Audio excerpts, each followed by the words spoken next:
The dimensions of a room are 3x minus 6 meters in height, x plus 2 meters in length, and 2x minus 3 meters in width. If the volume of the room is 45 cubic meters, find the dimensions of the room. Now in this problem, we are asked to find the length or the measures of the length, the width, and the height of this room. Now, to solve this problem, we need to recall the formula to compute for the volume of a certain three-dimensional geometric figure. So in this problem, the room is actually in a geometric shape called rectangular prism, a figure having three dimensions such as length, width, and height or thickness. This prism is actually a three-dimensional rectangle. So for our solution, we're going to use this formula, which is the volume of the prism or rectangular prism equals length times the width times the height or thickness. Now let us first write down the given values from this problem. Volume, which is represented by symbol capital letter V, equals L for the length, W for the width, and H for the height.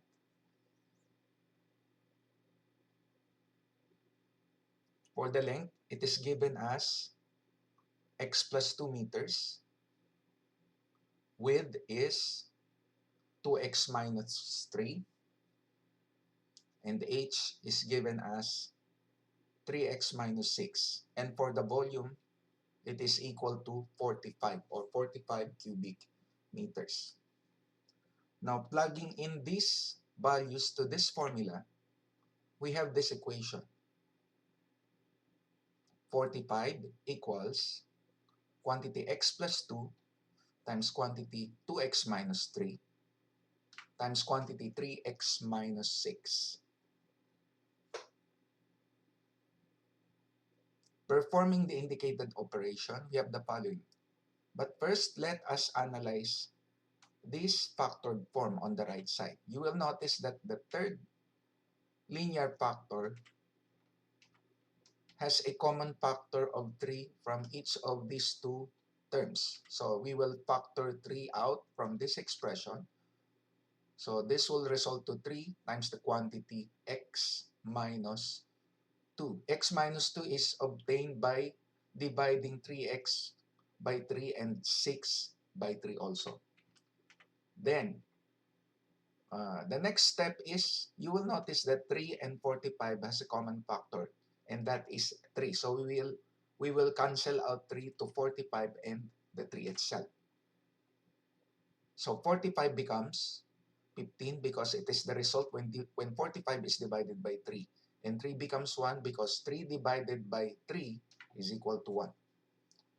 Next, okay, the left side will now become 15 from 45 equals, okay, so let us rearrange the three factors wherein we, after writing x plus 2, the next expression is x minus 2. And then the last factor is 2x minus 3. This one. Now, why did I put these two factors together? Because if we're going to multiply x plus 2 by x minus 2, the result is a special product. You will notice that x plus 2 is the sum of the two terms x and 2, and also the difference of the same two terms x plus 2. So if we're going to get the product of these two, it will result to, okay, so the left side is 15 equals this one, the product of these two, is x squared minus 4. Of course, you could also use the FOIL method to obtain the same product, which is x squared minus 2. And this result now is to be multiplied by the remaining factor 2x minus 3. So on the right side, we now only have two binomial factors. So this is where we use now the FOIL method. So the left side becomes 2x cubed, that is x squared times 2x, minus, because positive times negative is negative, that is your minus operator. Product of these two is 3x squared. Then inner terms, negative 4 times positive 2x is negative 2x or minus 2x. Then negative 4 times negative 3 is positive 12. Then the constant term on the left, we transpose this to the right. So the left side of this equation becomes 0, equals, then writing this entire expression, and that is minus 15. Minus 15 is taken from the left side, which is positive 15. So we just transpose this term. Then we combine those terms that are similar, and you will notice that we have these last two terms that are both constant. So 12 minus 15 will result to minus 3 or negative 3. So at this point, we have just formed a polynomial equation, which is this one. Then applying the symmetric property, the equation will be equal to 2x cubed minus 3x squared minus 8x minus 3 equals 0. Okay, so symmetric property, meaning we interchange the left and the right side of the equal sign. So at this point, we're going to solve this resulting polynomial equation by means of factoring. So here we're going to use the principle of rational zero theorem, wherein we need to write down all the possible factors of the constant term and all the possible factors of the leading coefficient. Now for the factors of constant term, let us consider 3, which is the constant term, and we will write down all of its factors. And we know that factors of 3 are what? 1 and 3. Now, for each factor, we consider both positive and negative. So that is positive 1 or negative 1 and positive 3 or negative 3. Next is we also consider all the factors of the leading coefficient. In this case, the leading coefficient is 2. Since this number is besides x having the highest exponent of 3. Okay? So 2 is the leading coefficient, and its factors are positive or negative 1 and positive or negative 2. And from these two sets of factors, we are now going to form the possible rational zeros, or the rational roots, I mean, which is in the form of P over Q, where P stands for factor of the constant, while Q stands for the factor of the leading coefficient. And all the possible rational zeros or roots are positive or negative 1, that is the result when this factor is divided by this factor. 1 divided by 1 is 1. Next, positive or negative 3, which is taken from 3 divided by 1. Next, positive or negative 1 half, that is 1 divided by 2, is 1. And the last one is positive or negative 3 halves, that is 3 divided by 2. So if we're going to count all the possible rational roots, there are 8. Because for each number, we have two values. Okay, the positive 1 and -1. Same thing with 3, 1/2, and 3/2. And from here, from these values, we are going to identify the rational root or the rational roots if there is more than one. Now, how do we do that? Okay, we're going to start with the first value of possible rational root. Particularly, let us begin with -1, and that is your value of x. Now, how do we know if this is one of the possible roots? We're going to apply the one that I've already discussed, which is the factor theorem, wherein we evaluate this polynomial and let us assume that x here is -1. So we're going to substitute -1 to x as the value of x. Then we simplify the resulting expression taken from this polynomial.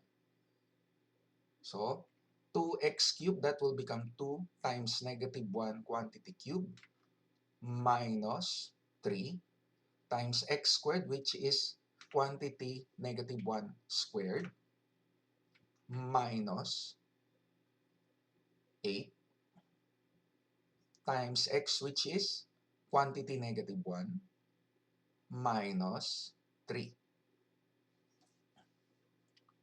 Then, applying the order of operation, we are going to simplify this resulting expression. Now, for the first term, -1 quantity cubed becomes -1 times 2. It's -2. Then, -1 squared, it's +1 times -3, that is -3 or minus 3. Then, -8 times -1, they are both negative, so the product is what? +8 or +8, then bring down -3. Now, we have 4 numbers here, and among these 4, there are 3 numbers having the same negative sign. So let us first add these 3. 2 times 2 plus 3, it's 8. And then we're going to prefix their common negative sign. So that will result to -8. Then combined with +8, this resulting expression becomes 0. Now, what does this mean? Since we have evaluated the polynomial function and this resulted to 0, it indicates that -1 is one of the roots we're looking for.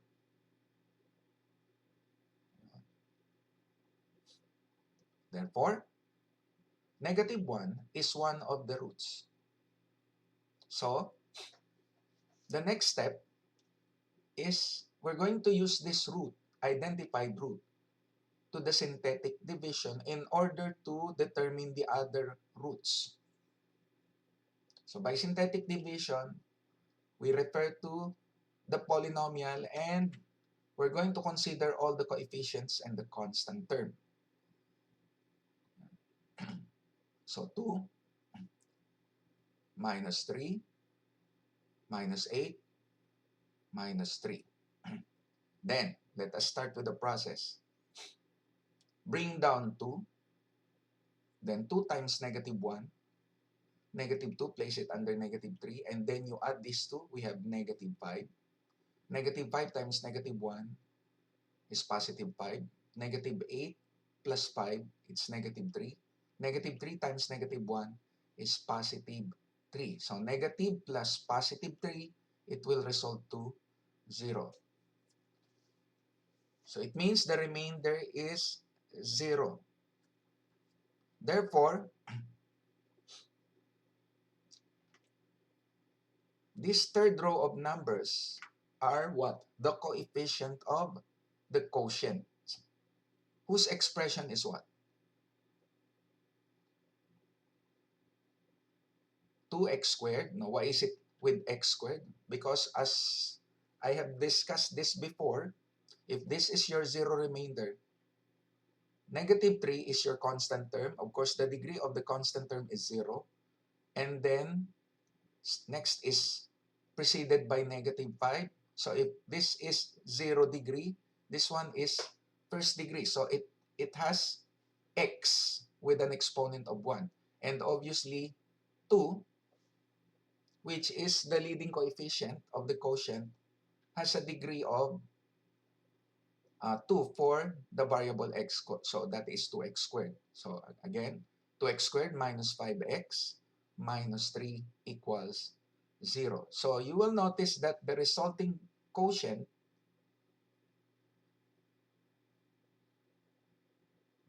equated to 0 is a quadratic equation. So from this equation, we can find its roots by looking back at the lesson I discussed last year, which is solving quadratic equation. And we can do the solving of this resulting equation, 2x squared minus 5x minus 3 equal to 0 using factoring. So if we're going to factor this quadratic expression right here, we could use the slide and divide method. Okay? So if we're going to factor this expression, it will result to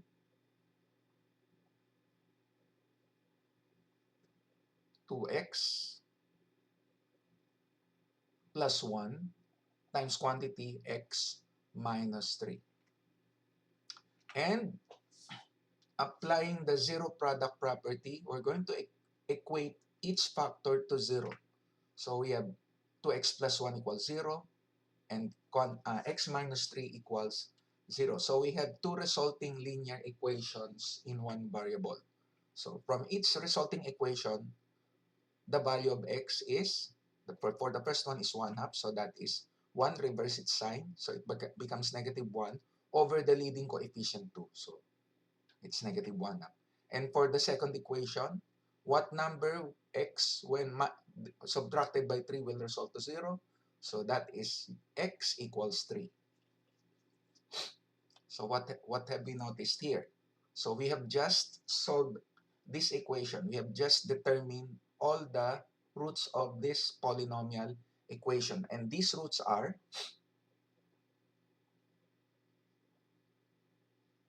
negative 1, negative 1 half, and 3 or positive 3. Now, are we going to accept all of these roots to solve the problem?